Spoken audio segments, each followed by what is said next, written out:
Ano nga ba ang dahilan kung bakit tayo nagpa-dual citizen? Ito na nga ang inyong ka-travel buddy, MS Journey, and based tayo dito sa Toronto, Canada. We have been living here in Canada for more than 15 years already and citizen na tayo dito.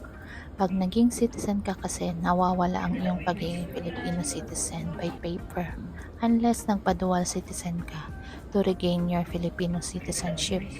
Pero ito na nga ang dahilan kaya natin inayos ang ating dual citizenship kasi gusto nating mamasyal sa bansang Vietnam.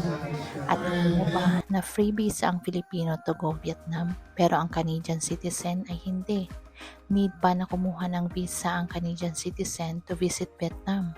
Kaya nga nilakad na natin ang pagiging dual citizen para di na natin kailangan kumuha pa ng visa at makapasyal sa Vietnam. At achieve natin ito kasi nakyat tayo sa highest peak of Indochina, ang Pansipan.